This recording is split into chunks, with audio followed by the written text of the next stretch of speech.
Hello दोस्तों, aware IAS YouTube channel पर आपका स्वागत है। आपको याद हो तो मैंने एक क्लास ली थी जो क्वांटम तकनीकी पे आधारित थी।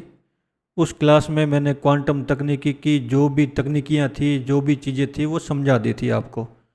तो आज हम जो भी उस दिन हमने समझा था उसको क्लास नोट्स की भाषा में लिख करके रख लेते हैं, ताकि रिवीजन करना आसान हो और कुछ चीज़ें हैं जो याद करना आसान हो। तो आपको याद हो तो मैंने आपको बताया था कि जो क्वांटम तकनीकी है वो 4 स्तर पर विकसित हुई है। जो सबसे पहले जो चीज़ होती है वो होती है हमारी थ्योरी, यानी कि सिद्धांत। और दूसरा लेवल पर जो भी होता है वो होता है फिजिक्स, यानी कि भौतिकी। तीसरे लेवल पर यही हो जाती है यांत्रिकी, और यांत्रिकी को हम कहेंगे मैकेनिक्स। चौथे लेवल पर आकर के आता है तकनीकी, और ये तकनीकी है जो सबसे महत्वपूर्ण है। यूपीएससी के सारे क्वेश्चंस होते हैं वो तकनीकी पे आधारित होते हैं। यहाँ से क्वेश्चन क्यों आते हैं? क्योंकि यहाँ से हम उपकरणों का निर्माण करना शुरू कर देते हैं जो मानव सभ्यता के लिए, पर्यावरण के लिए, इकोनॉमी के लिए इम्पोर्टेंट होते हैं। ठीक है, तो सबसे पहले थोड़ी थोड़ी बातें हम थ्योरी के बारे में, फिजिक्स के बारे में, यांत्रिकी के बारे में, जो क्वांटम मैकेनिक्स के बारे में है उनके बारे में लिखेंगे, और फिर चलते हुए आगे हम तकनीकी तक पहुंचेंगे। तो सबसे पहले तो क्वांटम तकनीकी है। क्वांटम तकनीकी का थोड़ी सी परिभाषा टाइप का कुछ लिख लेते हैं।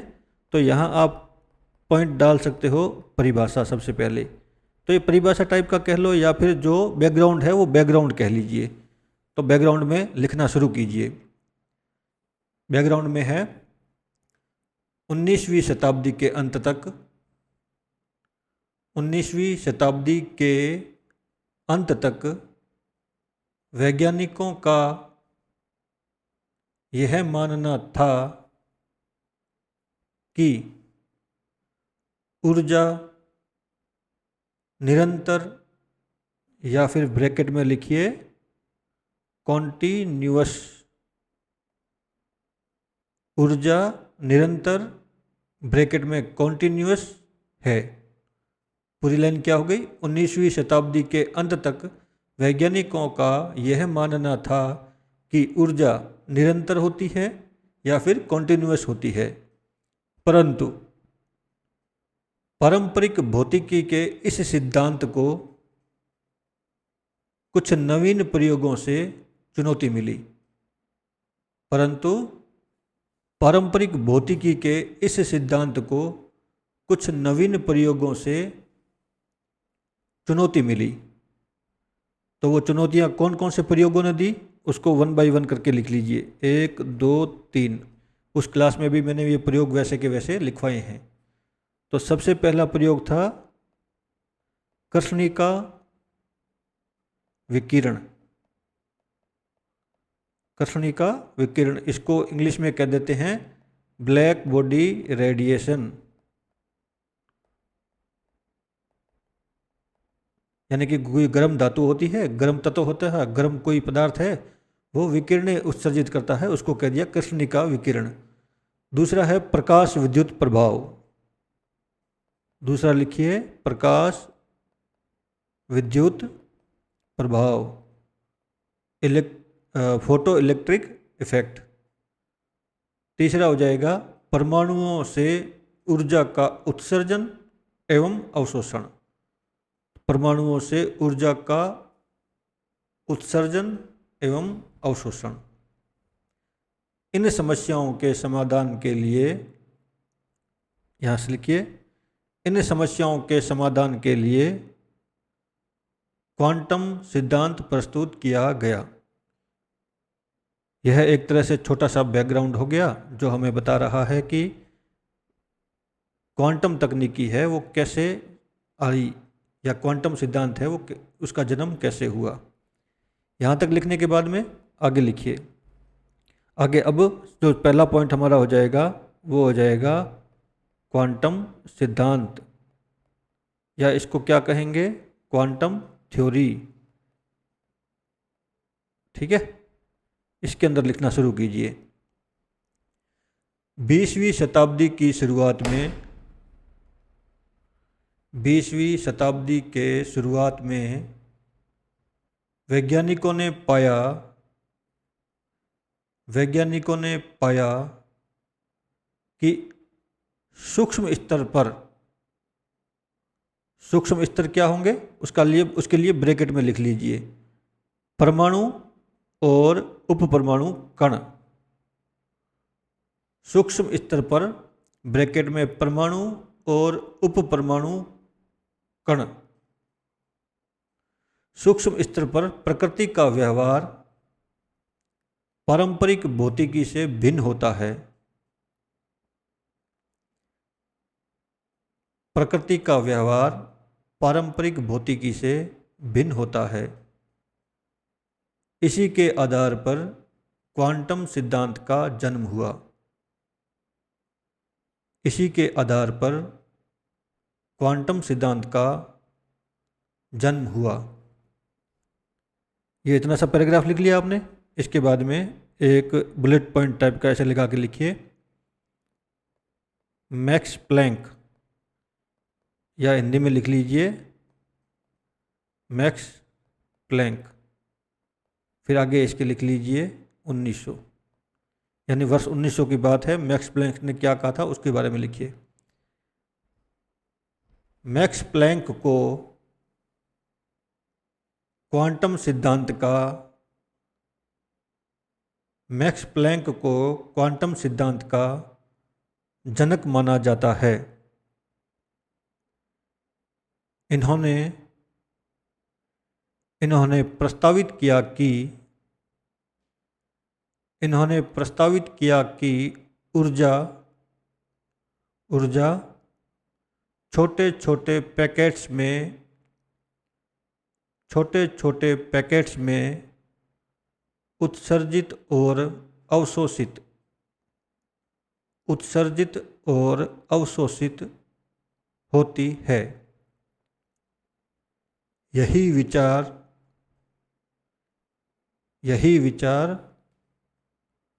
क्वांटम की नींव बना। थ्योरी में मैंने बताया था सबसे पहले क्या आता है, दिमाग में आता है कोई विचार। तो यह विचार आ गया, किसके दिमाग में आया, मैक्स प्लैंक के। तो उन्होंने सिद्धांत दे दिया कि ऊर्जा छोटे छोटे पैकेट्स में होती है। अगला इसी तरह से एक और बुलेट पॉइंट लगा के लिखिए, नीचे की तरफ यहीं लिख लीजिए। इसमें लिखिए कि अल्बर्ट आइंस्टीन थे रे, तो अल्बर्ट आइंस्टीन, ये था 1905 का साल, 1905। अल्बर्ट आइंस्टीन 1905 ने बताया कि प्रकाश भी छोटे छोटे पैकेट्स के रूप में होता है।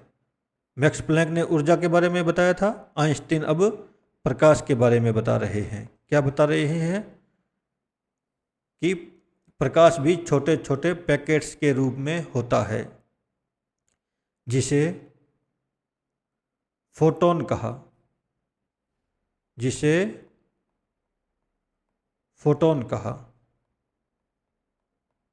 प्रकाश के छोटे छोटे पैकेट्स हैं, उनको फोटोन कहा। इससे प्रकाश विद्युत प्रभाव की सफल व्याख्या हुई। एक समस्या थी क्लासिकल फिजिक्स, पारंपरिक भौतिकी में, प्रकाश विद्युत प्रभाव वाली। तो जिससे प्रकाश विद्युत प्रभाव की सफल व्याख्या हुई। इससे या जिससे, जो भी लिखा है ठीक लिखा है, इससे या जिससे जो भी लिखा है, प्रकाश विद्युत प्रभाव की सफल व्याख्या हुई। इस कार्य हेतु इन्हें नोबेल पुरस्कार भी मिला। ठीक है, तो ये क्वांटम थ्योरी के बारे में हो गया। इतना सा जो है सिस्टम क्वांटम थ्योरी के बारे में है। क्वांटम थ्योरी के बाद में क्वांटम भौतिकी, तो क्वांटम भौतिकी ये दूसरा पॉइंट हो जाएगा हमारा।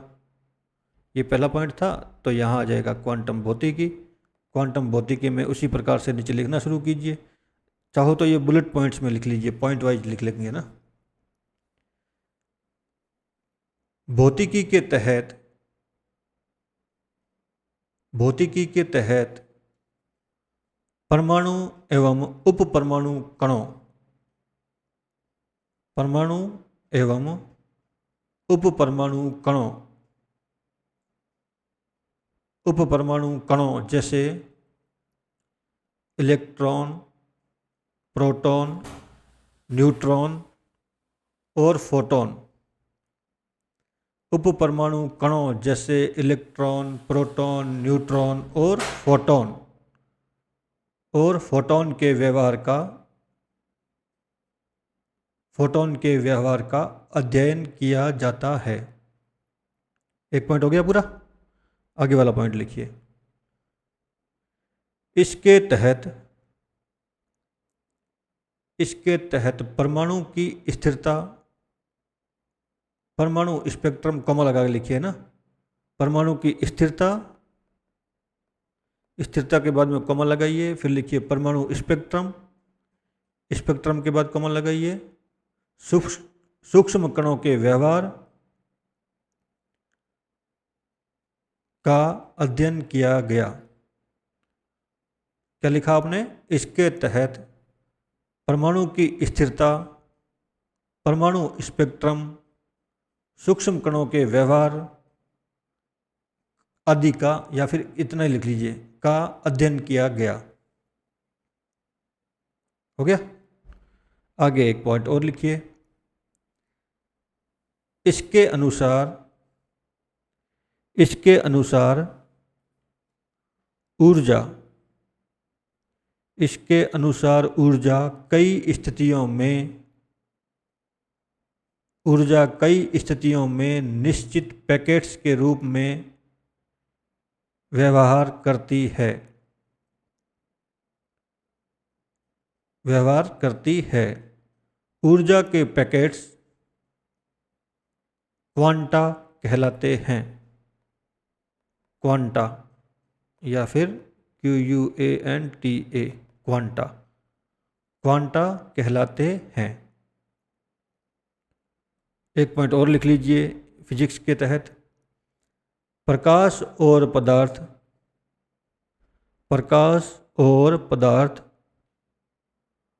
दोनों में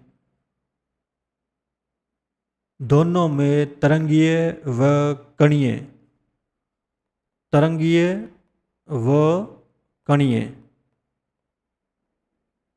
गुण देखे जा सकते हैं। प्रकाश और पदार्थ दोनों में तरंगीय व कणीय गुण देखे जा सकते हैं। तो इसमें एक वैज्ञानिक का नाम लिख के एक पॉइंट और डालिए। वैज्ञानिक का नाम है नील्स बोहर। ये नील्स बोहर, और वर्ष लिखिए 1913।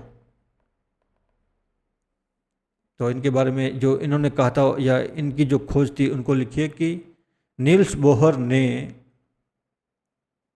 1913 में परमाणु का नया मॉडल प्रस्तुत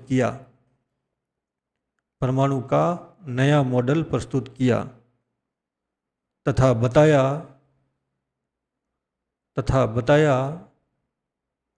कि इलेक्ट्रॉन एक निश्चित ऊर्जा स्तर में रहते हैं। इलेक्ट्रॉन होते हैं वो निश्चित ऊर्जा स्तर में रहते हैं। इलेक्ट्रॉन एक निश्चित ऊर्जा स्तर में रहते हैं। इन्हें एक ऊर्जा स्तर से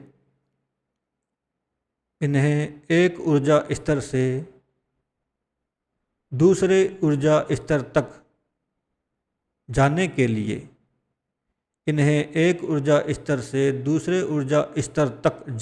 लिए ऊर्जा की निश्चित मात्रा का उत्सर्जन या अवशोषण करना पड़ता है।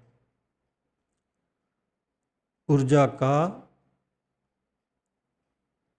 उत्सर्जन या अवशोषण करना पड़ता है। क्या लिखा था? एक ऊर्जा स्तर से दूसरे ऊर्जा स्तर तक जाने के लिए ऊर्जा की निश्चित मात्रा का उत्सर्जन या अवशोषण करना पड़ता है। देखो ये एक तरह से परमाणु है, मान लिया। अब यहाँ पे इलेक्ट्रॉन घूमेंगे, इसको अगर ऊपर वाली ऊर्जा स्तर में जाना है तो अपनी ऊर्जा बढ़ानी पड़ेगी, तो ये एक्स्ट्रा ऊर्जा का अवशोषण करेगा। अवशोषण करके इलेक्ट्रॉन क्या करेगा, ऊपर वाली ऊर्जा स्तर पर चला जाएगा। ऊपर वाले ऊर्जा स्तर से नीचे की ओर आना पड़ेगा, आना है तो उसको ऊर्जा का उत्सर्जन करना पड़ेगा। ठीक है, ये इतनी सी बात है जो हमने लिख ली, नील्स बोहर ने फिजिक्स के अंदर ये बताया था। ठीक है, तो ये हो गया हमारा क्वांटम भौतिकी। क्वांटम भौतिकी के बाद में चलेंगे क्वांटम यांत्रिकी, यानी कि क्वांटम मैकेनिक्स। तो तीसरा पॉइंट लिखिए, क्वांटम यांत्रिकी। क्वांटम यांत्रिकी, यहाँ पे सारे गणितीय नियम तय होते हैं। मैकेनिक्स, यहाँ पे गणितीय नियम बन जाएंगे क्वांटम भौतिकी के या फिर जो भी क्वांटम थ्योरी के। तो क्वांटम भौतिकी के तहत इसके अंदर लिखना शुरू कीजिए। क्वांटम भौतिकी के तहत, क्वांटम भौतिकी के तहत प्राप्त परमाणु एवं उप परमाणु कणों के व्यवहार के आधार पर, क्वांटम भौतिकी के तहत प्राप्त परमाणु एवं उप परमाणु कणों के व्यवहार के आधार पर गणितीय समीकरणों एवं वैज्ञानिक अध्ययनों को सूचीबद्ध करना, क्या लिख दिया मैंने, हाँ जी ऐसे लिख लीजिए ना, कणों के व्यवहार के आधार पर गणितीय समीकरणों एवं वैज्ञानिक अध्ययनों का निर्माण किया जाता है, ये लिख लीजिए। गणितीय समीकरणों एवं वैज्ञानिक अध्ययनों का निर्माण किया जाता है। एक पॉइंट हो गया, ये बुलेट पॉइंट के रूप में लिख लीजिए इसको भी। ये दूसरा पॉइंट है, इसको भी बुलेट पॉइंट के रूप में लिख लीजिए। सूक्ष्म स्तर पर परमाणु एवं उप परमाणु कण, सूक्ष्म स्तर पर परमाणु एवं उप परमाणु कणों के व्यवहार को समझने के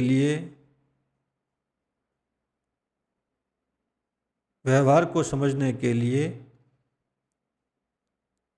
निर्मित नियमों के समुच्चय को क्वांटम यांत्रिकी कहा जाता है। यहाँ परमाणु एवं उप परमाणु कणों के व्यवहार में, परमाणु एवं उप परमाणु कणों के व्यवहार में गति, अवस्था, स्थिति शामिल है। गति, अवस्था, स्थिति शामिल है। ठीक है, इसके अंदर फिर आगे लिखिए, दो वैज्ञानिकों के नाम हैं तो दोनों को देखो क्वांटम यांत्रिकी के अंदर ही लिखना है, तो फिर एक आप डॉट लगाइए, नाम लिखिए इरविन श्रोडिंजर।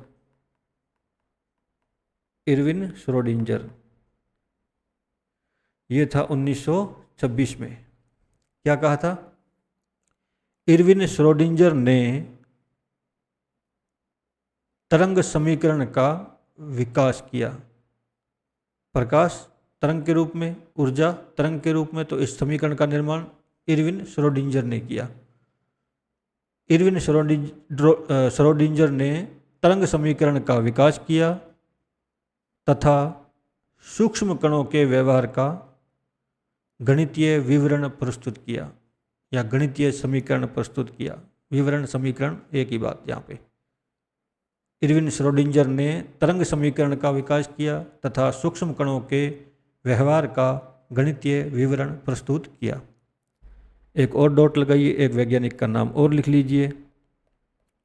ये हैं पॉल डीरैक। पॉल डीरैक ने प्रतिकण, या इसे कहेंगे एंटी पार्टिकल पॉल डीरेक ने प्रतिकण एंटी पार्टिकल को समझाने के लिए गणितीय समीकरणों का निर्माण किया। गणितीय समीकरणों का निर्माण किया। अब ये एंटी पार्टिकल क्या होता है, इसके बारे में थोड़ी सी जानकारी और लिख लीजिए। एक लाइन की है, किसी कण के समान द्रव्यमान रखने वाले, कोई कण है उसके समान द्रव्यमान रखने वाला है ना, ऐसे ही किसी कण के समान द्रव्यमान रखने वाले लेकिन विपरीत गुणों वाला, किसी कण के समान व्यवहार रखने वाले, द्रव्यमान रखने वाले लेकिन विपरीत गुणों वाला कोई कण प्रतिकण कहलाता है। प्रतिकण कहलाता है। जैसे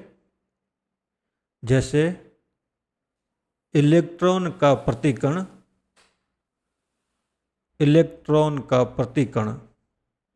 जैसे इलेक्ट्रॉन का प्रतिकण पॉजिट्रॉन है। पॉजिट्रॉन, ये लिख लीजिए, पॉजिट्रॉन, ये प्रतिकण है किसका, इलेक्ट्रॉन का। इतनी सी बातें हैं। अब ये क्वांटम मैकेनिक्स हमने लिख लिया है। अब क्वांटम मैकेनिक्स के 3 सिद्धांत है, 3 सिद्धांत दिए उन्होंने क्वांटम के। तो क्वांटम के 3 सिद्धांत कौन से हो जाएंगे, तो आप लिखिए, यहाँ पे हेडिंग डालिए, 3 प्रमुख नियम समीकरण। 3 प्रमुख नियम क्वांटम यांत्रिकी के अनुसार क्वांटम के 3 प्रमुख नियम आए हैं। तो 3 प्रमुख नियम कौन कौन से होते हैं या कौन कौन से हैं, इनको लिखते हैं। देखो, नियम तो काफ़ी सारे हैं क्वांटम के नाम पे, लेकिन हमें यहाँ पे ज़रूरत 3 की ही है। ठीक है, तो इन तीनों के बारे में हम एक एक करके लिखते हैं। सबसे पहले लिखिए सुपरपोजिशन। सुपरपोजिशन सुपरपोजिशन उस दिन लिखवाया, बताया था मैंने आपको, आज लिखवा देता हूँ। सबसे पहले है सुपरपोजिशन। इसमें लिखना शुरू कीजिए, कोई क्वांटम कण,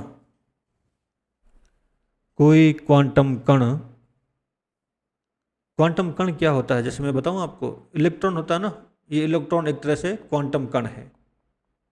क्वांटम कण है तो एक निश्चित तापमान पर इसके गुण 1 है, लेकिन अगर तापमान चेंज हो गया तो इसको एनर्जी मिल जाएगी और ये अपनी अवस्था चेंज कर देगा। यही बातें सामने आपके आती रहेगी। जैसे इलेक्ट्रॉन हो गया, इसको क्या कह देंगे, एक क्वांटम कण कह देंगे। तो कोई क्वांटम कण मापन से पहले एक साथ कई संभावनाओं, स्लैश डालिए, संभावनाओं,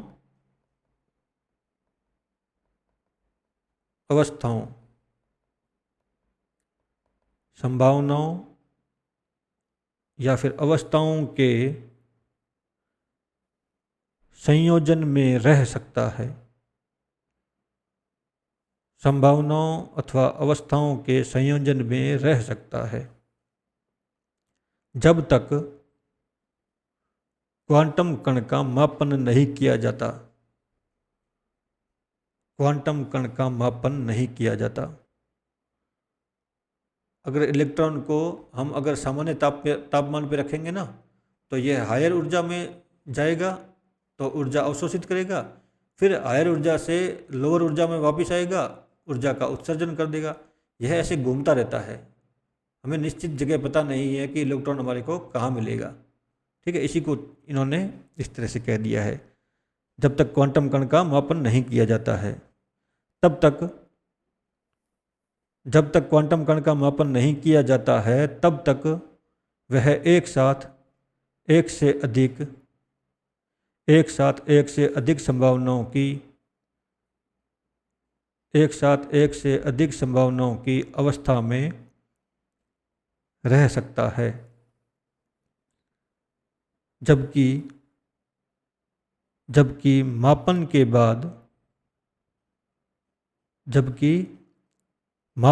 बाद एक निश्चित परिणाम एक निश्चित परिणाम प्राप्त होता है, जबकि मापन के बाद एक निश्चित परिणाम प्राप्त होता है।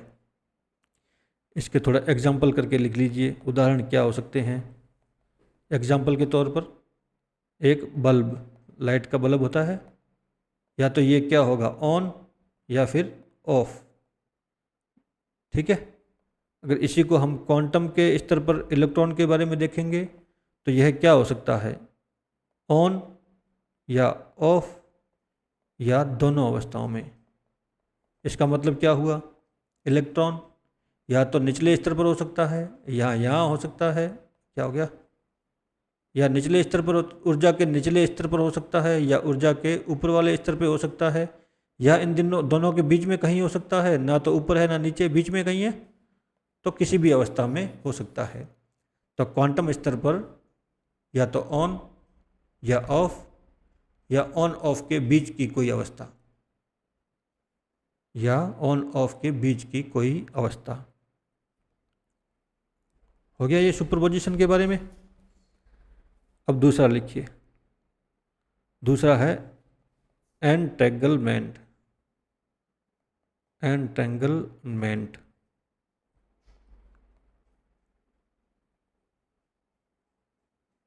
एंटेंगलमेंट इसके बारे में लिखिए।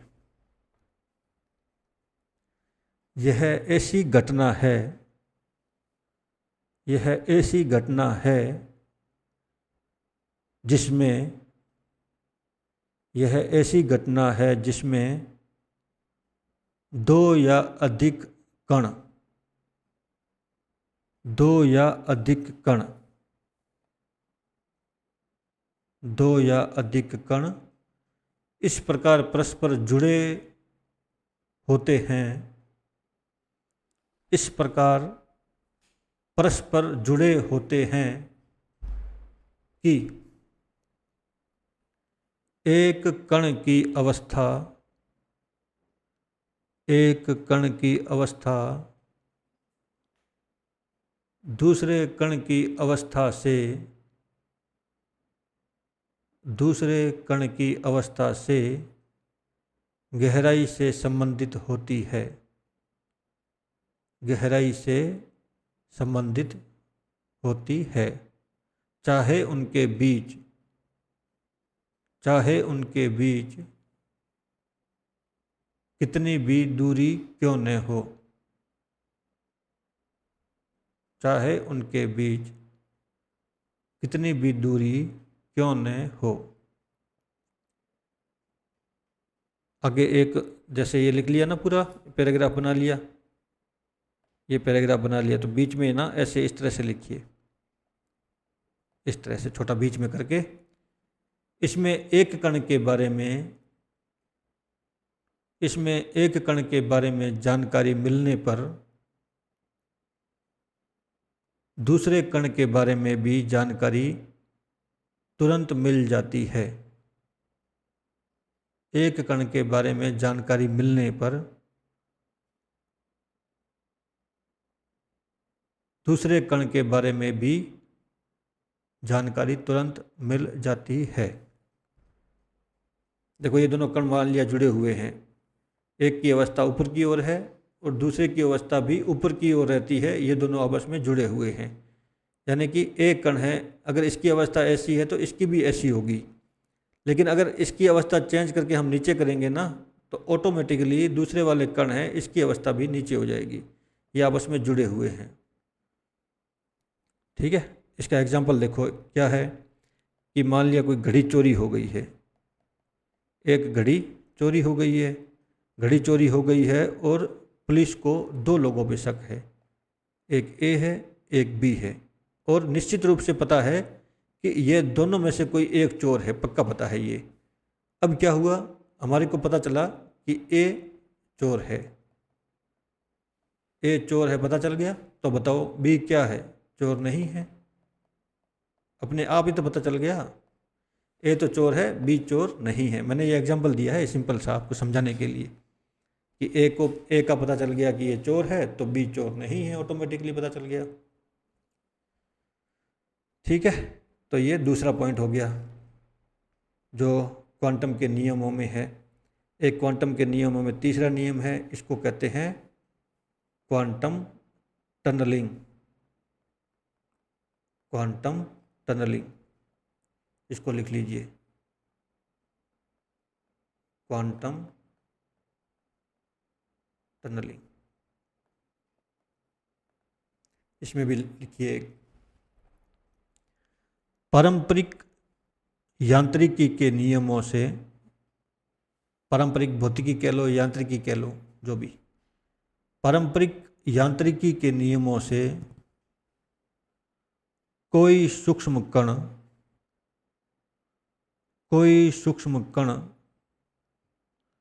बिना पर्याप्त ऊर्जा के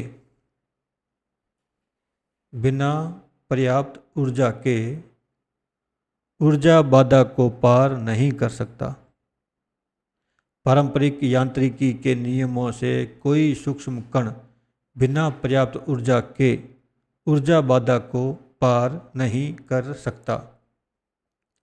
लेकिन क्वांटम मैकेनिक्स यानी क्वांटम यांत्रिकी के अनुसार, लेकिन क्वांटम यांत्रिकी के अनुसार कोई कण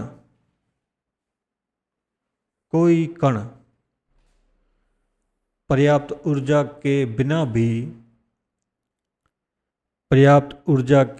भी क्वांटम प्रभावों के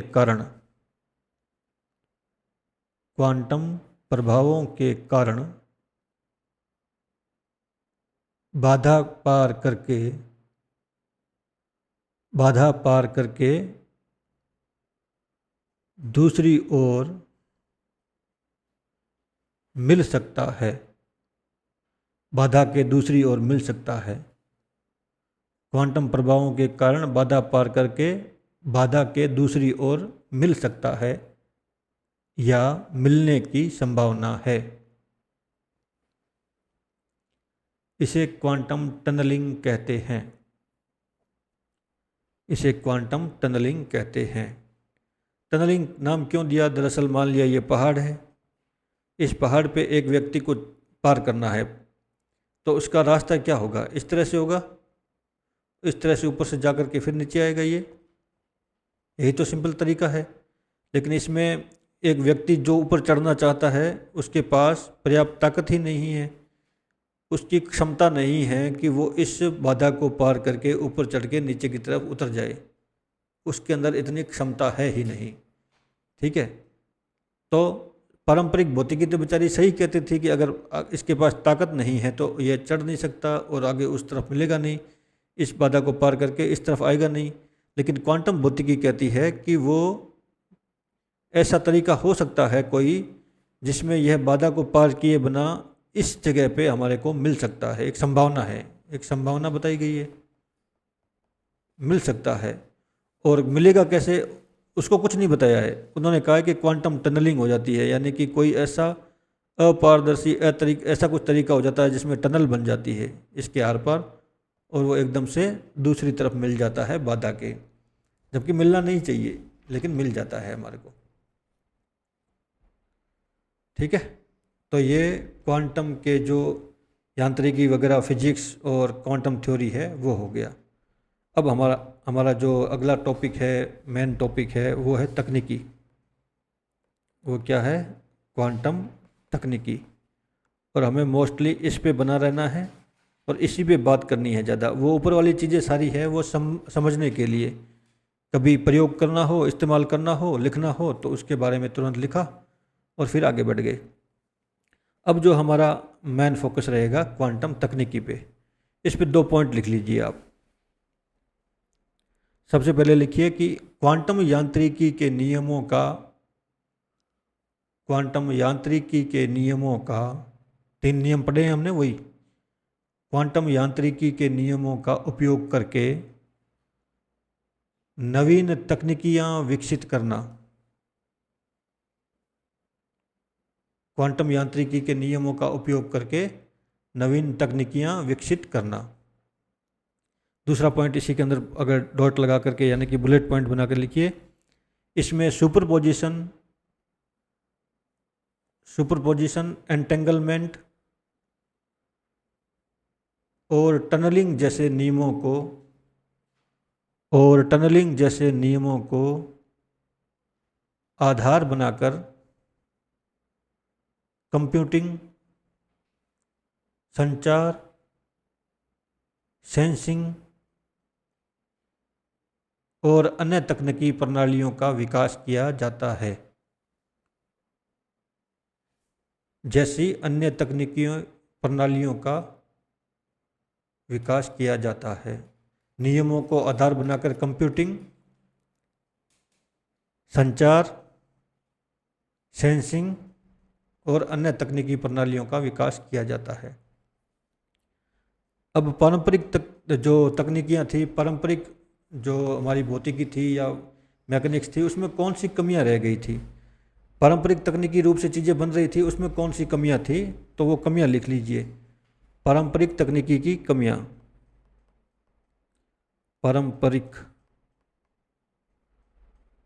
पारंपरिक तकनीकी की कमियां।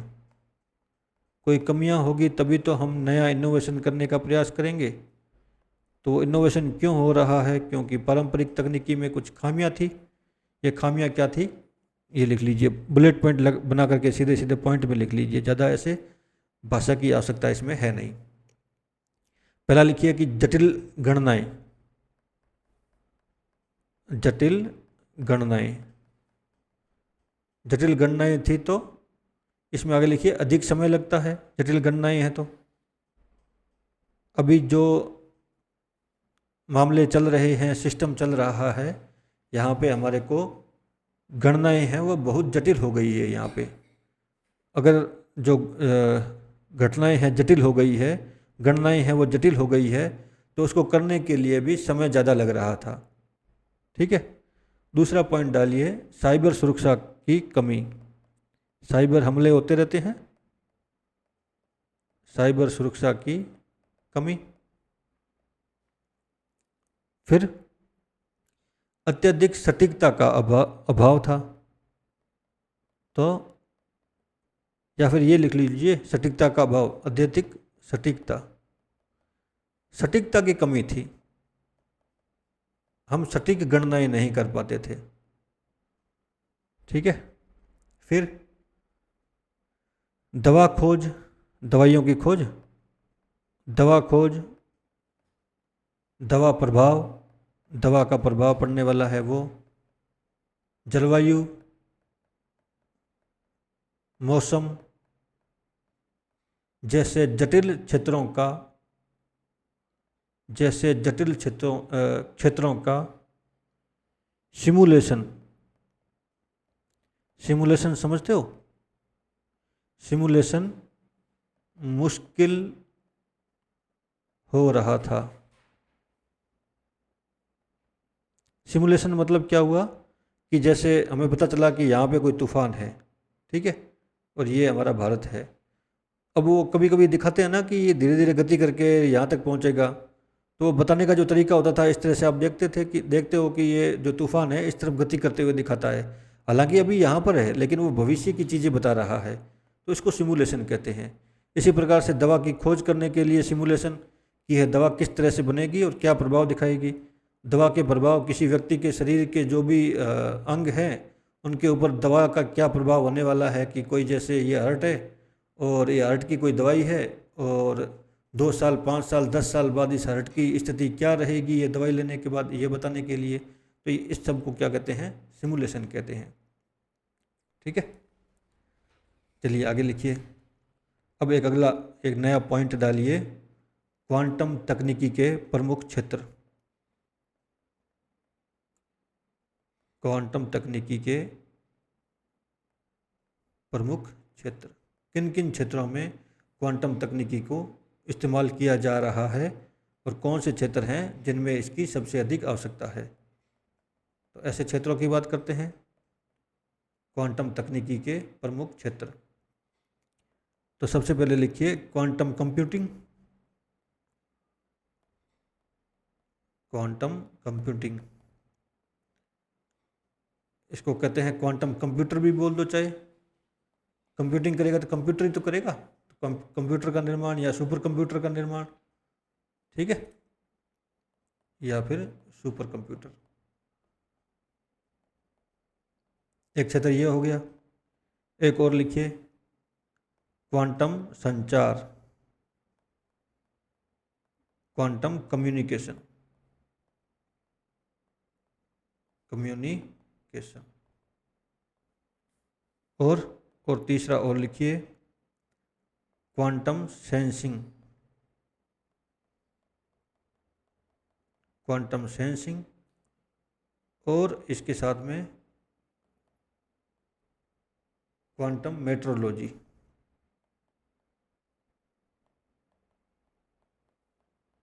मेट्रोलॉजी। देखो दोनों में अलग अलग है। ये सेंसिंग का मतलब क्या हुआ, सेंस करना, महसूस करना। महसूस क्या करोगे आप, तापमान, दाब, ये सब चीज़ें हैं महसूस करने वाली। मेट्रोलॉजी में क्या करते हैं, मापन। मापन का मतलब जैसे भार क्या है, ठीक है, और लंबाई क्या है, और क्या हो सकता है। इसी तरह से कुछ चीज़ें हैं जिसका नाप करना है, मापन करना है, वो चीज़ें आ जाएगी मेट्रोलॉजी में। और क्वांटम सेंसिंग में क्या आ जाएगा, महसूस करने वाला, ताप, दाब, द्रव्यमान। द्रव्यमान तो उसमें आ जाएगा ना, इसमें आ जाएगा गुरुत्वाकर्षण और विद्युत चुंबकीय प्रभाव या विद्युत चुंबकत्व, ऐसे कुछ आ जाएंगी चीज़ें, वो इसमें आ जाएगी। ये 3 क्षेत्र है, 3 क्षेत्रों के बारे में हम बात करेंगे। जो क्वांटम तकनीकी है वो 3 क्षेत्रों में ज़्यादा डेवलप हुई है। तो सबसे पहले आ जाइए क्वांटम कंप्यूटिंग में। तो क्वांटम कंप्यूटिंग,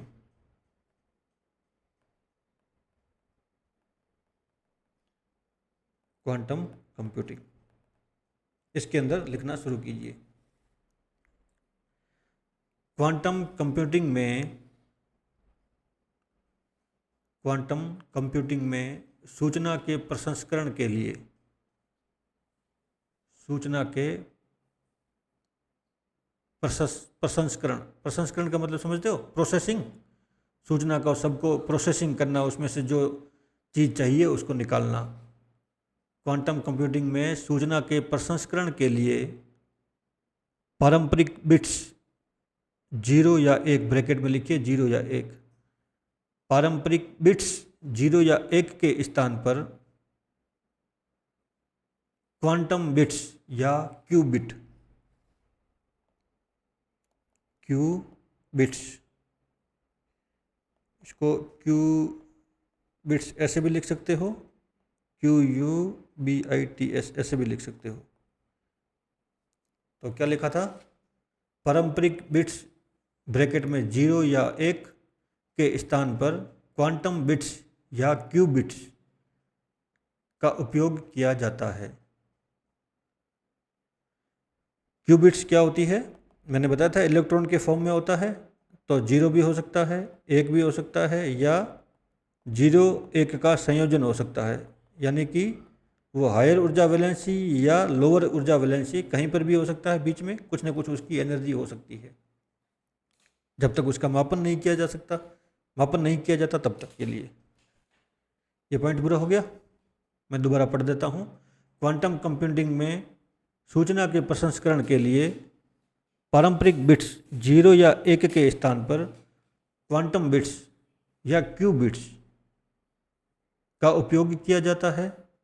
और क्यूबिट्स के बारे में ये है कि यह 0 या 1 या फिर 0 और 1 के संयोजन में हो सकता है। एक पॉइंट और लिखिए, यह क्वांटम यांत्रिकी के सुपरपोजिशन, एंटेंगलमेंट का प्रयोग करती है। सुपरपोजिशन, एंटेंगलमेंट का प्रयोग करती है, ठीक है। तो क्वांटम कंप्यूटिंग की ये परिभाषा टाइप का हो गया हमारा एक। इसके बाद में इसकी विशेषताएं लिखिए, एक बुलेट पॉइंट की तरह या ऐसे कुछ हेडिंग टाइप का लगा के छोटा सा विशेषताएं। इस विशेषताओं में बुलेट पॉइंट लगा करके जल्दी जल्दी से पॉइंट वाइज लिख लीजिए। अधिक कुशलताओं से गणना संभव होती है। अधिक कुशलता पूर्वक गणनाएं संभव होती है। विशाल डेटा का विश्लेषण संभव। विशाल डेटा का विश्लेषण या प्रसंस्करण, जो भी लिखना चाहो, दोनों शब्द सही है। विशाल डेटा का प्रसंस्करण या विश्लेषण संभव है। फिर लिखिए जटिल समस्याओं का सिमुलेशन संभव है। जटिल समस्याओं का सिमुलेशन संभव है। ये 3 काफ़ी है एक बार। ठीक है, अब इसके बारे में लिखिए आगे उपयोग, हेडिंग बना करके, और इसके अंदर लिखना शुरू कीजिए। उपयोग किस किस में कर सकते हैं? तो एक लिखिए औषधि अनुसंधान में। औषधि अनुसंधान में। दूसरा लिखिए एआई यानी कृत्रिम बुद्धिमत्ता में।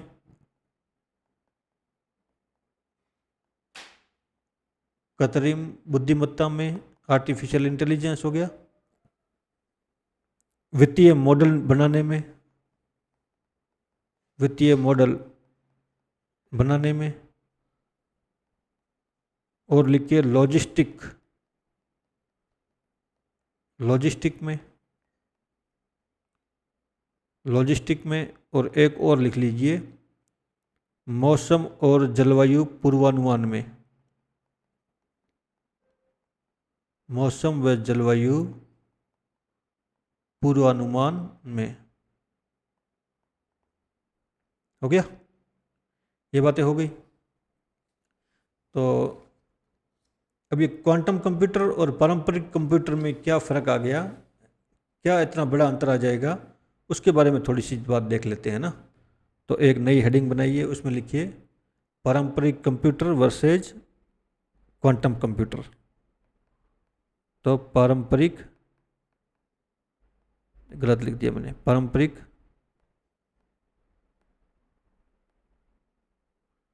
Computer versus quantum computer. इस तरह से हेडिंग लगाइए और दोनों के बीच में ऐसे लाइन खींच दीजिए।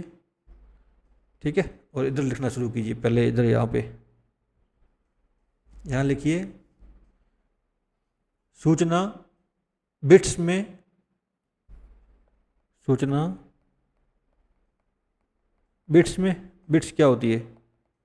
0 या 1। सूचना बिट्स में, तो यहाँ क्या होगा? क्यूबिट्स में। क्यूबिट्स में 0, 1 या 0 और 1 का संयोजन। एक ही बात होगी। एक बात क्या होगी, मतलब दोनों में अंतर आ गया एक।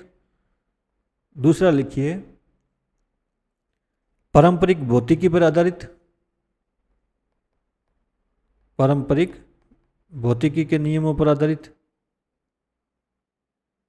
इसमें लिखिए क्वांटम मैकेनिक्स पर आधारित। क्वांटम मैकेनिक्स पर आधारित। और लिखिए सुपरपोजिशन और एंटेंगलमेंट। सुपरपोजिशन और एंटेंगलमेंट, ये 2 काम होते हैं इसके अंदर। एक पॉइंट और लिखिए गणनाएं क्रमागत रूप से। गणनाएं, गणनाएं, गणनाएं कैसे करता है ये? गणनाएं करता है क्रमागत रूप से, एक के बाद एक, एक के बाद एक। यानी कि एक चेक करेगा, एक चेक करेगा, एक चेक करेगा, इस तरह से चेक करेगा। एक चेक करने के बाद आगे वाला चेक करेगा, उसका बाद में आगे वाला चेक करेगा। इस तरह से ये क्रमागत रूप से चेक करता है। तो गणनाएं कैसे करता है? क्रमागत रूप से। यहाँ पर लिखिए क्वांटम कंप्यूटर में एक साथ समानांतर, एक साथ समानांतर रूप से सभी संभावनाओं की एक साथ गणना। एक साथ समानांतर रूप से सभी संभावनाओं की एक साथ गणना। यहाँ पे चौथा लिखिए इसमें लिखिए कि ये कमरे के तापमान पर कार्य करता है, कमरे के तापमान पर काम करता है, कार्य करता है। यहाँ पर लिखिए दूसरी तरफ क्वांटम कंप्यूटर में अत्यधिक ठंडे तापमान पर काम करता है, अत्यधिक ठंडे तापमान पर कार्य करता है 273 डिग्री सेंटीग्रेड माइनस में 273 डिग्री अत्यंत ठंडे तापमान में कार्य करता है। हो गया। अब क्वांटम कंप्यूटर्स के कुछ उदाहरण देख लें। तो हेडिंग डालिए क्वांटम कंप्यूटर या क्वांटम कंप्यूटर्स उदाहरण। क्वांटम कंप्यूटर्स में सबसे आगे है IBM। IBM एक कंपनी है, यह सबसे आगे है क्वांटम कंप्यूटर बनाने के मामले में। IBM लिखिए, IBM लिख करके और इसके डॉट लगा करके ऐसे लिखिए IBM क्वांटम सिस्टम, ये इसने पहला बनाया था अपना। फिर लिखिए IBM heron,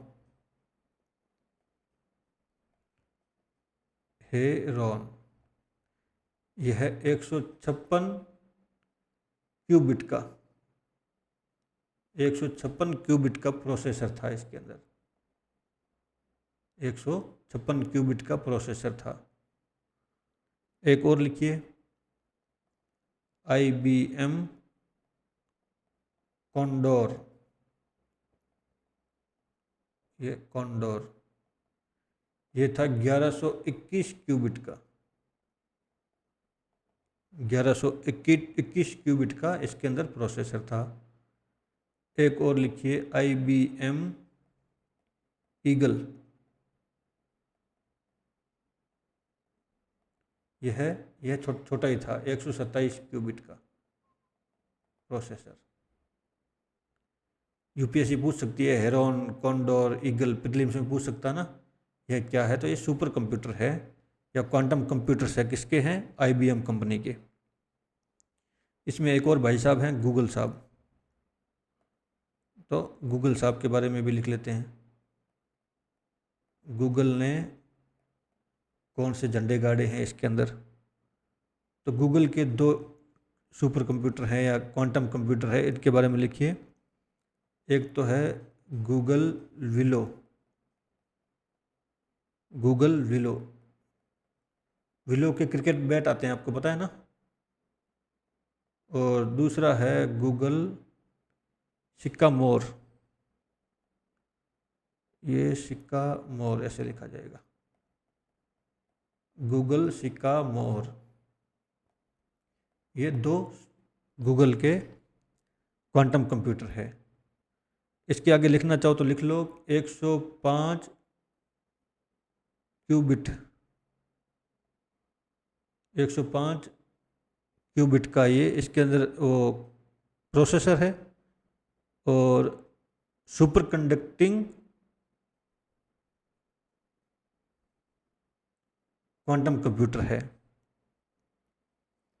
super conducting quantum computer है। ये दूसरे वाला है, ये 54 क्यूबिट का है, 54। और इसके बारे में कहा जाता है कि इसने 2019 में क्वांटम सुप्रीमेसी का दावा किया था, क्वांटम सुप्रीमेसी का दावा किया। अब ये क्वांटम सुप्रीमेसी क्या होती है, एक लाइन में लिख लो। जो काम आधुनिक सुपर कंप्यूटर नहीं कर सकते, जो काम आधुनिक सुपर कंप्यूटर के लिए असंभव थे,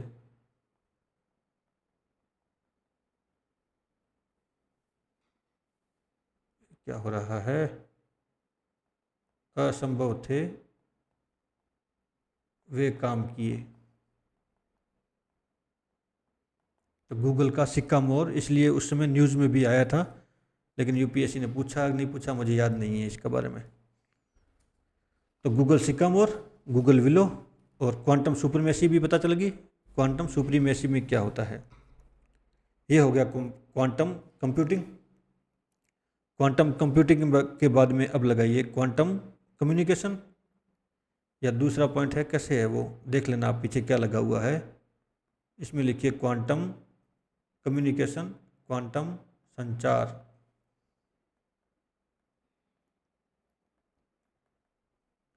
इसमें लिखिए क्वांटम कम्युनिकेशन में लिखना शुरू कीजिए। क्वांटम कंप्यूटर नहीं, सूचनाओं का आदान प्रदान करने के लिए इसके अंदर लिखना शुरू कीजिए। जैसे डॉट लगा के लिखो, चाहे सीधा लिखो, जैसे लिखो। सूचनाओं का आदान प्रदान करने के लिए अत्यधिक सुरक्षित प्रणाली, अत्यधिक सुरक्षित प्रणाली जिसमें सुपरपोजिशन, एंटेंगलमेंट तथा क्वांटम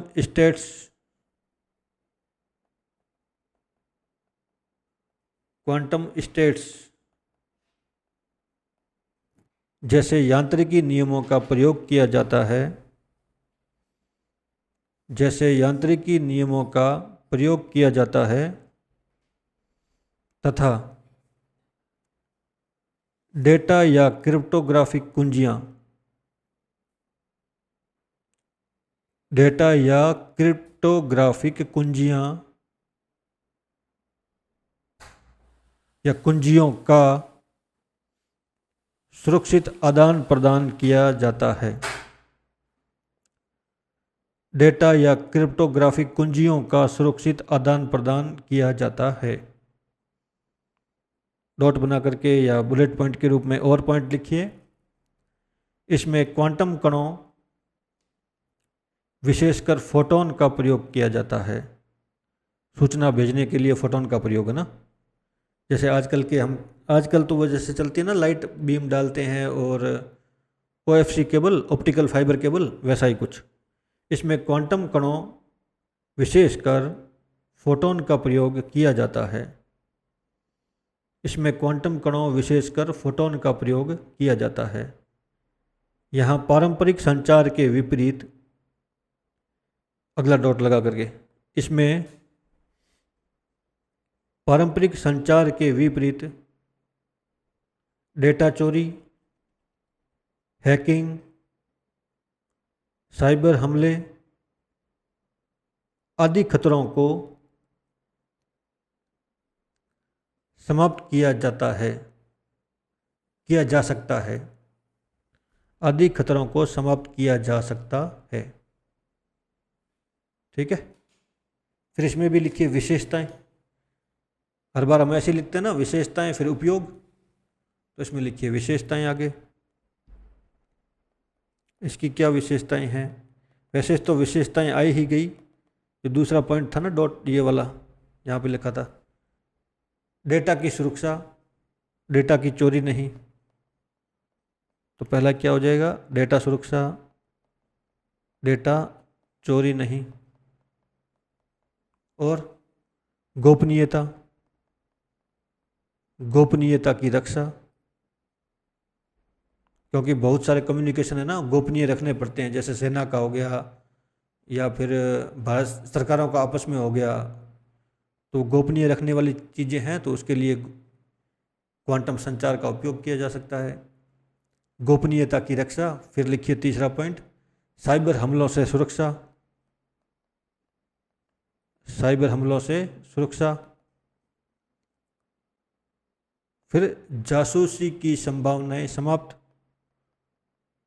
जासूसी समझते हो कि यहाँ से कोई सूचना है, यहाँ जा रही है और बीच में किसी ने इसको पढ़ लिया है। कैसे बताऊँ इसको मैं? आँख बनाता हूँ, देखो। बीच में से इसको किसी ने देख लिया है सूचना को यहाँ से, और फिर यह इसके पास गई है। न तो इसको पता चला, न इसको पता चला, बीच में इसने किसी जासूसी कर दी, सरकारी जासूसी करती है ना, बीच में सुन लेती है, हालांकि ना हमें पता चलता है ना भेजने वाले को, लेकिन सरकार बीच में देख लेती है। तो ऐसी जासूसी की संभावनाएं समाप्त हो जाएगी। क्यों? क्योंकि जो ये क्वांटम सूचना है इसको बीच में पढ़ने की कोशिश करेगा ना, देखने की कोशिश करेगा, तो यह अपनी अवस्था बदल देगा, या तो नष्ट हो जाएगा या अवस्था बदल देगा और यहाँ पहुँच जाएगा। फिर तो यहाँ वाले को पता चल जाएगा कि ये डेटा पहुँचा नहीं है, खराब हो गया है या बदला हुआ है, इसका मतलब बीच में से किसी ने छेड़खानी की है। तो इसके अंदर लिख लीजिए पॉइंट ये, यदि डेटा हैक करने का प्रयास किया जाता है, यदि डेटा हैक करने का प्रयास किया जाता है तो डेटा की क्वांटम स्टेट बदल जाती है। डेटा की क्वांटम स्टेट, डेटा की क्वांटम स्टेट बदल जाती है, अवस्था एक तरह से मान लीजिए ना, क्वांटम अवस्था बदल जाती है। इस परिवर्तन से हस्तक्षेप की संभावनाओं की पहचान कर ली जाती है, ठीक है। इतनी सी बात होगी विशेषताओं में। अब इसके उपयोग लिखेंगे, तो इसके क्या क्या उपयोग होंगे वो लिखिए। सबसे पहला है QKD, इसको लिखिए क्वांटम की डिस्ट्रीब्यूशन।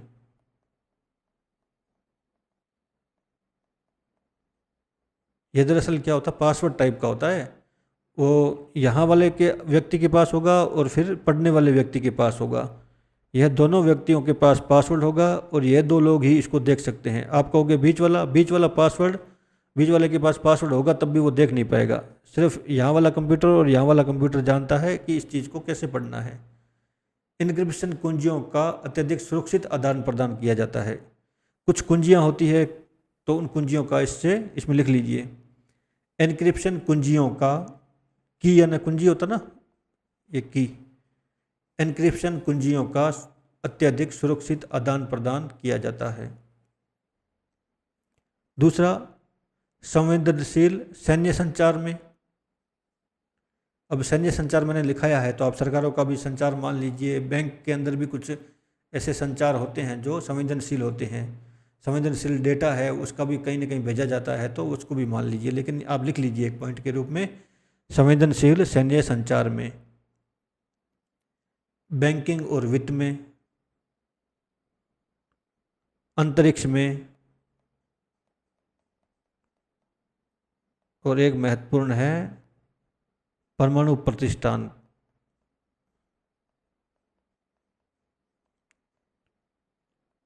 ऐसा होता ना, आजकल का कम्युनिकेशन होता है वो हैक हो जाता है। हैक करके किसी व्यक्ति ने ये मान लिया परमाणु मिसाइल लगी हुई है भारत की, और यहाँ जो छोड़ने वाला है इसको आग लगाने वाला, इस तरह से आग लगाने वाला है, इसको चेंज करके डेटा को हैक करके इसने संदेश भेज दिया। क्या भेजा कि इसको आग लगा दीजिए, परमाणु जो मिसाइल है इसको छोड़ दीजिए पाकिस्तान की तरफ, पाकिस्तान के ऊपर हमला कर दीजिए। ऐसा मैसेज हो सकता है ना, कोई पास कर दे हैक करके डेटा, लेकिन वो परमाणु प्रतिष्ठान की सुरक्षा हो जाएगी अब, क्योंकि कोई भी जो क्वांटम कम्युनिकेशन है उसमें डेटा को हैक नहीं कर पाएगा। तो अब पहले वाले की तरह अब लिखिए पारंपरिक कम्युनिकेशन वर्सेज क्वांटम कम्युनिकेशन। तो पारंपरिक संचार, ज़्यादा पॉइंट नहीं है, कम ही है, वर्सेज क्वांटम संचार। वही जो हमने ऊपर लिखा है उसी को, ये इसलिए लिखवा रहा हूँ क्योंकि यूपीएससी पूछ सकता है ना सीधा सीधा मेंस में कि पारंपरिक संचार में ऐसी कौन सी कमियां थी कि हमें क्वांटम संचार को प्राथमिकता देनी पड़ी, ऐसा कुछ। तो सबसे पहले यहाँ लिखिए कि यह जो पारंपरिक है वो गणितीय एल्गोरिदम पर आधारित है। तो इसमें गणितीय एल्गोरिदम काम करती है, और यहाँ पे करती है क्वांटम की। अभी देखा क्वांटम की डिस्ट्रीब्यूशन, तो क्वांटम की पे ये काम करता है। अगर किसी को ढंग से एल्गोरिदम आता है ना आजकल वाला, तो कोई सा भी डेटा हो उसको हैक कर सकता है वो व्यक्ति, कितना भी पासवर्ड हो, पासवर्ड भी तो एक एल्गोरिदम ही है, एल्गोरिदम के अंदर घुस करके और उसको हैक किया जा सकता है। लेकिन जो क्वांटम संचार है उसमें क्वांटम की काम करती है, और क्वांटम की दो बना ही नहीं सकते, एक ही होगी क्वांटम की, और वो सामने वाले के पास होगी जिसको ये डेटा भेजा गया है। दूसरा दूसरा इसमें हैकिंग, डेटा की हैकिंग हो जाती है, डेटा चोरी हो जाती है। और अभी एक और लिखा था क्या, जासूसी। हाँ, जासूसी की संभावना बनी रहती है, ये लिख लो, जासूसी की संभावना बनी रहती है। यही क्वांटम वाले में लिखिए, डेटा को बीच में पढ़ने का प्रयास करने पर, डेटा को बीच में पढ़ने का प्रयास करने पर डेटा या तो बदल जाएगा या नष्ट हो जाएगा। डेटा बदल जाएगा या नष्ट हो जाएगा, यानी बीच में पढ़ने का प्रयास इसको नहीं कर सकते। ठीक है। इसमें एक और पॉइंट लिखिए कि आजकल हम जो पारंपरिक संचार है वो किस तरह से होता है। तो फाइबर ऑप्टिक्स का प्रयोग करके होता है, और वाईफाई, रेडियो तरंगे,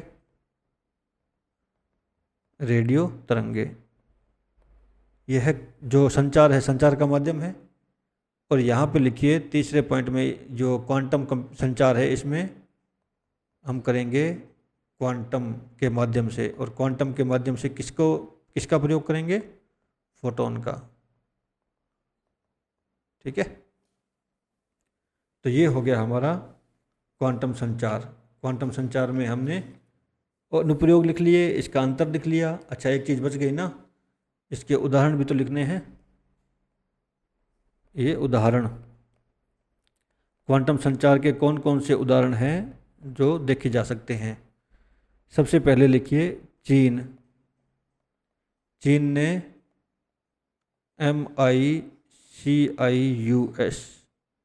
इसे आप क्या कहोगे, मीशियस, ये मीशियस नाम का एक सैटेलाइट छोड़ा था। यह क्वांटम पर आधारित था, क्वांटम कम्युनिकेशन के या फिर क्वांटम के नियमों के आधार पर काम करने वाला सैटेलाइट था। विश्व का पहला सैटेलाइट था ये। तो ये यहाँ पे लिख लीजिए, विश्व का पहला क्वांटम सैटेलाइट। विश्व का पहला क्वांटम सैटेलाइट किसने छोड़ा, चीन ने छोड़ा। नाम क्या रखा, नाम रखा मीशियस। दूसरा लिखिए, दूसरा है बीजिंग संघाई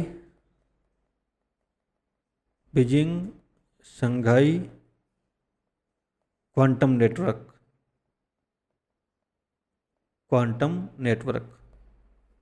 बीजिंग संघाई क्वांटम नेटवर्क। तो इसके बारे में लिखिए दो बातें। जमीन पर बिछाया गया quantum fibre optics cable network. Quantum fibre optical cable network.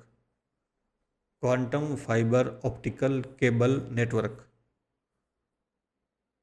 दूसरा पॉइंट इसी के अंदर, यह 2000 किलोमीटर का है। 2000 किलोमीटर लंबी ऑप्टिकल केबल है। 2000 किलोमीटर लंबा लिख लो यहाँ सिर्फ, 2000 किलोमीटर लंबा। और क्या है, संचार नेटवर्क है, और इसमें बैंक, सेना और सरकार के लिए कम्युनिकेशन सुविधा है। बैंक, सेना और सरकार के लिए कम्युनिकेशन की सुविधा है, या फिर संचार की सुविधा है। एक और लिख लीजिए, एक है क्वांटम इंटरनेट।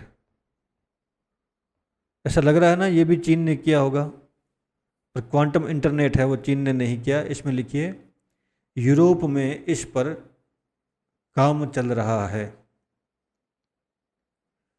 यूरोप में इस पर काम चल रहा है। ठीक है, ये हो गया हमारा क्वांटम कम्युनिकेशन। एक जो तीसरी चीज़ थी वो क्या थी, क्वांटम सेंसिंग, क्वांटम सेंसिंग, और दूसरा क्या था, एवं क्वांटम मेट्रोलॉजी, मेट्रोलॉजी। देखो ये तो है मापन, और सेंसिंग को मैंने क्या कहा था, अनुभवजन्य, क्या बोलेंगे इसको, सेंसिंग को सेंसिंग ही लिख लो। तो क्वांटम मेट्रोलॉजी और क्वांटम सेंसिंग दोनों को एक साथ चलने दो, है ना। ये इंग्लिश में लिखना चाहो तो ये ऐसे हो जाएगा, ये हो जाएगा ऐसे। तो इसमें लिखिए पहला पॉइंट, इसमें अत्यधिक सूक्ष्म, इसमें अत्यंत सूक्ष्म भौतिक परिवर्तनों, इसमें अत्यंत सूक्ष्म भौतिक परिवर्तनों या मात्राओं को असाधारण सटीकता से मापा जा सकता है, असाधारण सटीकता के साथ मापा जा सकता है। सेंसिंग में लिखिए, सेंसिंग एक आगे लिख सके, ये सेंसिंग लिखिए। और सेंसिंग में क्या करते हैं हम, तापमान, चुंबकीय क्षेत्र, विद्युत क्षेत्र, गुरुत्वाकर्षण, समय आदि का सटीक मापन किया जाता है। तापमान, चुंबकीय क्षेत्र, विद्युत क्षेत्र, गुरुत्वाकर्षण, समय आदि का सटीक मापन किया जाता है। इस मापन की विशेषताएं, इस मापन की विशेषताएं लिख लो। इसमें अत्यधिक संवेदनशीलता होती है, इसमें अत्यधिक संवेदनशीलता होती है, अर्थात अत्यंत हल्के बदलाव का भी मापन संभव है, अर्थात अत्यंत हल्के बदलाव का मापन भी संभव है। दूसरा, सूक्ष्म परिवर्तन को भी, सूक्ष्म परिवर्तन को भी, सूक्ष्म परिवर्तन को भी महसूस कर सकता है। तीसरा लिखिए, मापन की सटीकता, मापन की सटीकता अत्यधिक है। हो गया। तो यह होगा, तो इसके अनुप्रयोग लिखेंगे या उपयोग लिखेंगे। इसके अनुप्रयोगों में लिख लीजिए, अनुप्रयोगों में हो जाएगा चिकित्सा, चिकित्सा में विशेषकर हृदय के चिकित्सा में और मस्तिष्क की चिकित्सा में, यह दोनों जटिल काम है, इसके अंदर यह मददगार साबित हो सकता है। दूसरा, सुरक्षा, सुरक्षा में ऐसे सेंसर वगैरह इस्तेमाल कर सकते हैं और देख सकते हैं कि कौन सी चीज़ें हैं जो हमें खतरा पहुंचाने वाली है, उनकी पहचान की जा सकती है। तीसरा है मौसम और जलवायु, मौसम और जलवायु में भी इसका प्रयोग किया जा सकता है। सेंसिंग के बाद में दूसरा इसी का जो बाई है, मेट्रोलॉजी, मेट्रोलॉजी को लिखो। मेट्रोलॉजी में लिखो, क्वांटम सिद्धांतों का उपयोग करके समय, क्वांटम सिद्धांतों का उपयोग करके समय, दूरी, आवृत्ति, द्रव्यमान, क्वांटम सिद्धांतों का उपयोग करके समय, दूरी, आवर्ती, द्रव्यमान तथा अन्य भौतिक राशियों का सटीकता से मापन किया जा सकता है। अन्य भौतिक राशियों का सटीकता से मापन किया जा सकता है। इसका प्रमुख उद्देश्य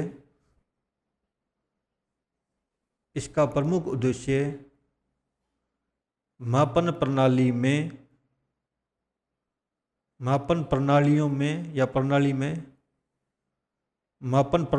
में सटीकता लाना है। मापन प्रणालियों में सटीकता लाना है। फिर आगे लिखो विशेषताएं। वही विशेषताएं वही सेम ही है, लेकिन लिखनी तो पड़ेगी ना। कौन सी? शुद्धता। मापन की जो शुद्धता होती है वो अधिक होती है। ठीक है। मानक में सटीकता ज़्यादा होगी। समय मानक में सटीकता आएगी। समय में सटीकता या समय मानक में सटीकता अधिक और मानक में सटीकता अधिक, ये लिख लीजिए। ये तीनों को लिख लीजिए। इसका उपयोग कहाँ करेंगे तो उपयोग लिख लीजिए। परमाणु घड़ियों में, परमाणु घड़ियों में, अंतरिक्ष अनुसंधान में, परमाणु घड़ियों में और अंतरिक्ष अनुसंधान में। इसके आगे लिखिए यह वैज्ञानिक मानक हैं। वैज्ञानिक मानकों हेतु। वैज्ञानिक इसका प्रयोग ज़्यादा करते हैं, परमाणु घड़ियाँ और अंतरिक्ष अनुसंधान, तो ये वैज्ञानिकों के लिए हो गया। और लिखिए इसमें मैग्नेटोमीटर। मैग्नेटोमीटर दरअसल, मैग्नेटोमीटर कैसे लिखेंगे? मैग्नेटोमीटर चुंबकीय क्षेत्र का अध्ययन करता है कि चुंबकीय क्षेत्र में कितना बदलाव हो रहा है और कौन नहीं, कितना नहीं हो रहा। दूसरा लिखिए ग्रेविमीटर। ये हो जाएगा जो गुरुत्वाकर्षण के अंदर परिवर्तन नापेगा। फिर और लिखिए चिकित्सा और रक्षा, भूविज्ञान। तो ये देख लीजिए, ये हो गया। ये हमारा एक तरह से जो भी था, तीन चीज़ें, तीनों चीज़ों को हमने समाप्त कर लिया। एक चीज़ और लिख लीजिए कि हमारी जो क्वांटम तकनीकी है इसकी कुछ सीमाएं भी हैं, तो इसकी सीमाएं लिख लीजिए। सीमाएं क्या क्या है?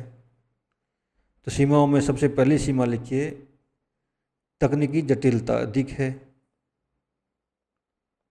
तकनीकी जटिलता अत्यधिक है। तकनीकी जटिलता होने के कारण तो हर कोई इसको इस्तेमाल नहीं कर सकता ना। तकनीकी जटिलता अधिक है। पर्यावरण के प्रति संवेदनशीलता अधिक है। दूसरा पॉइंट लिखिए, पर्यावरण के प्रति संवेदनशीलता अधिक है,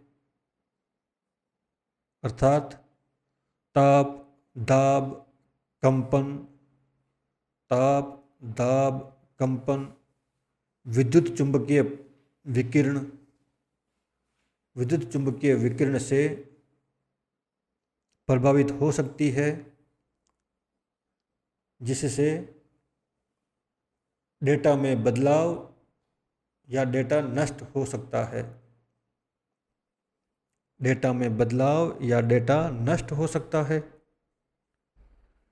तीसरा पॉइंट लिखिए उच्च लागत। उच्च लागत तो है ही। उच्च लागत, इसके अंदर उच्च लागत कहाँ कहाँ आएगी पता है? एक तो आएगी शीतलन के लिए। मैंने कहा था -273 डिग्री सेंटीग्रेड पे काम करता है ये। अगर इतना तापमान लेके आना है तो चिल्ड करना पड़ेगा, ठंडा करना पड़ेगा किसी चीज़ को, तो उतना ठंडा करने के लिए खर्चा आएगा। कितनी एनर्जी की आवश्यकता होगी आपको समझ में आ रहा होगा। ठीक है। और 273 डिग्री माइनस में ऐसे शीत ग्रहों का निर्माण, ऊपर से फिर इनका रख रखाव, दोनों ही मुश्किल काम है। तो उच्च लागत, शीतलन हेतु, निर्माण और रख रखाव। फिर चौथा लिखिए त्रुटियों की संभावना। त्रुटियों की संभावना, त्रुटियां कैसे आ सकती है कि अगर थोड़ी सी भी कोई गड़बड़ी हुई तापमान, दाब, कंपन, विद्युत चुंबकीय प्रभाव में, तो त्रुटि आ जाएगी। और एक छोटी सी गलती क्या करेगी? गणना को बहुत खराब कर देगी। तो लिखिए आगे त्रुटि की संभावना में लिखिए एक छोटी सी त्रुटि से संपूर्ण गणना में गड़बड़ी आने की संभावना, इसलिए त्रुटि सुधार तकनीकी का विकास अभी भी अनुसंधान स्तर पर है। त्रुटि सुधार तकनीकी होती है ना, तो वो क्या करती है, दरअसल अगर किसी डेटा में त्रुटि आ जाए ना, तो वो ऑटोमेटिकली पहचान करती है। क्या करती है, खुद पहचान लेता है कि ये चीज़ है, इसके अंदर त्रुटि आ गई है, इसको ठीक किए जाने की आवश्यकता है, और वो खुद ही उसको ठीक कर लेता है। तो यह अभी तकनीकी है, इसके अंदर अभी डेवलप हो नहीं पाई है। एक और लिख लीजिए 5वां पॉइंट,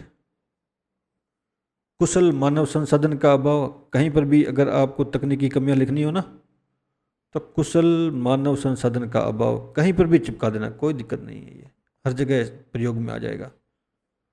कुशल मानव संसाधन का अभाव। और एक पॉइंट और लिख लीजिए इसी के आधार पर, अवसंरचना का अभाव। और भी लिख सकते हो, सरकारों की बेरुखी और निवेश का अभाव, ये भी पॉइंट इसके अंदर डाल सकते हो, पर ये सदाबहार पॉइंट है, तो निवेश का अभाव ऐसा कुछ। ठीक है, तो ये क्वांटम तकनीकी हो गई जो पूरी की पूरी हमने पढ़ी थी। इसके अलावा एक पॉइंट और रह गया है, वो पॉइंट क्या है, भारत में क्वांटम तकनीकी। ये मैं अगली क्लास में आपको पूरा लिखवा दूंगा। ये 15-20 मिनट का और लगेगा, 15-20 मिनट, आधा घंटा और लगेगा। आधे घंटे में भारत में क्वांटम तकनीकी को करवा दूंगा।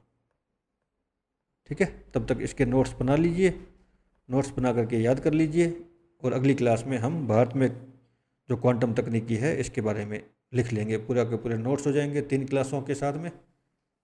चलिए।